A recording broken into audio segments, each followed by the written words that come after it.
AEW announces the location for All Out 2025. Darby Allin finally reaches the top of Mount Everest. And WWE is planning on launching NXT Europe later this year. All this and much more right here on the WrestleHavoc News. What's up, everybody? It is yours truly, Flamin' Ricky Rays, right here on the WrestleHavoc News. We got a lot of things to talk about right here on the channel. Before we get into all this craziness, please make sure to like and subscribe to the WrestleHavoc channel right here on YouTube, in which we discuss everything in and outside of the squared circle. Make sure to like and subscribe for more content, and as the friggin' referee would say, ring, ring, ring that damn bell for more notifications.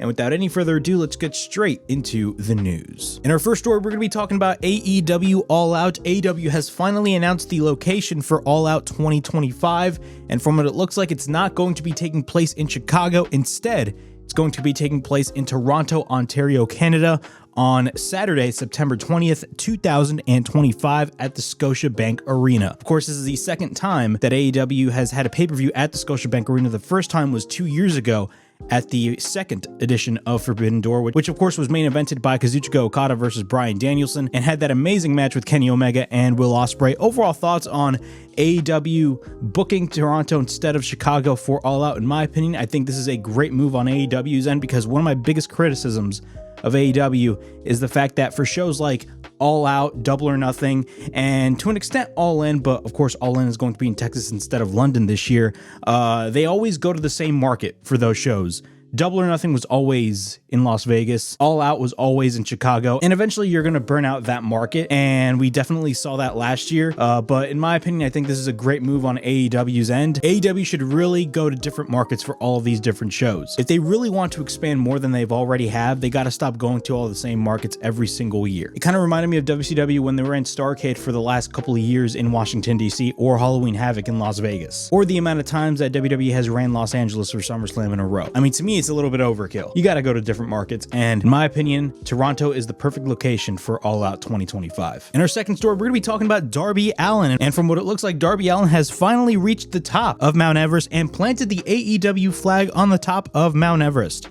In a post by Darby Allin, it shows him and his crew with the AEW flag on the top of Mount Everest, and he stated this, and I quote, "Mount Everest Summit. What a ride. Thanks at AEW for everything in life. Thanks to the amazing team at Adventure Consultants and the Sherpa Squad. This shit was wild." So congratulations to Darby Allin. He's reached the top of Mount Everest. Of course, it's been a lifelong dream of Darby Allin that he wanted to climb Mount Everest, and a lot of people were worried about the fact that he was going to climb Mount Everest, considering Darby Allin's the type of individual that's just really reckless with his body. He just does not care what happens to his body at all. But Darby Allin actually made it to the top of Mount Everest, and from what it looks like, he's safe and sound, and now he's on the process of leaving Mount Everest, and that's also another task in and of itself.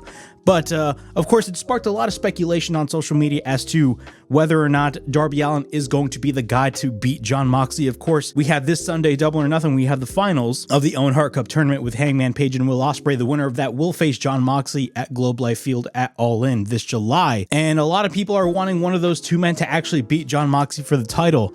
And it sparked a lot of conversations as to whether or not Jon Moxley should retain the title at All In. And a lot of people are afraid that he's possibly going to retain the title at All In, and they're going to drag this whole Death Rider storyline all the way until Darby Allin comes back.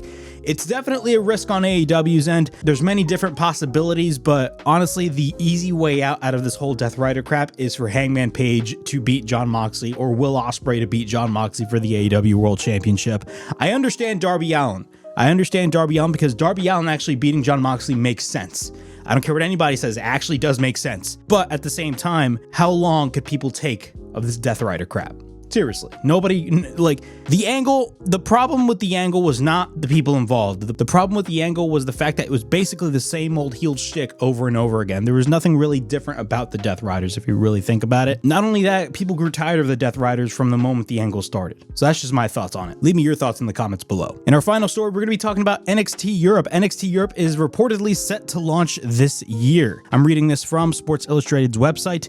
WWE is reportedly set to launch NXT Europe later this year in 2025. According to a new report by PW Insider, WWE has been moving internally to get the NXT brand launched in Europe by the end of this year.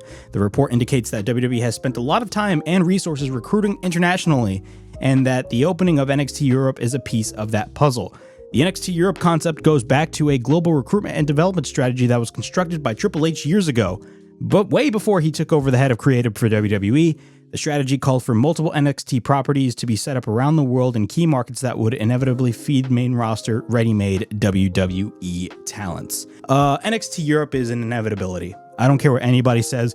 WWE, at this moment with TKO involved, is in global domination mode. They want to expand not only the WWE to all these different international markets, but the NXT brand in all these different international markets. Why did you think they'd purchase the majority ownership of AAA? I believe by the third quarter, they're going to have 51% ownership of AAA. The reason why they did that is because they want to expand to the Mexican market, and buying AAA was the easiest way to do that because you're able to get access to their media rights, access to the talent, all that stuff. Not only that, there's been a lot of reports about the possibility of WWE possibly rebranding AAA into NXT Mexico. So these are the first signs of them wanting to expand NXT into all these different markets, and NXT Europe is no different. Of course, they had NXT UK from, I believe it was 2018 to 2022, and they shut down NXT UK right around within months of NXT 2.0, I believe. But, you know, a lot of people even said the launch of NXT UK was kind of the death of the UK indie scene at the time. I don't want to necessarily say it was the death of it, but it definitely hurt the UK indie scene. And I think NXT Europe is going to be no different, but it's going to be all over Europe. It's not just going to be in the UK. So it's going to be very interesting to see what WWE does with NXT Europe, but we'll definitely keep an eye on NXT Europe and all the motives that WWE has in terms of their expansion when it comes to not only NXT Europe, but, you know, their expansion into Mexico. There's also been a lot of rumors of NXT Japan, which, again, take that with a grain of salt because, again, the way people do business in Japan is way different than the way WWE does business here in the States, but they do have a partnership with Pro Wrestling Noah. They have all these different partnerships with all these different promotions. Of course, there's something going on. They haven't had partnerships before, and now all of a sudden they want to open their arms, all these different promotions. I guarantee you, within a couple of years, WWE will purchase the assets of TNA. I don't care what anybody says. I genuinely believe that is actually going to be the case. But that is just me. But yeah, those are my thoughts on NXT Europe. Tell me your thoughts down below in the comments. But yeah, that was today's edition of the WrestleHavoc News. Please like, subscribe, comment down below, push that bell for notifications. I'm on the lookout for more videos right here on the WrestleHavoc channel, in which we discuss everything in and outside of the squared circle. Make sure to like and subscribe for more content, and as the friggin' referee would say, ring that damn bell for more notifications. And as always, it is yours truly, Flamin' Ricky DeRays, signing out. I'll see you guys all in the next video. Peace.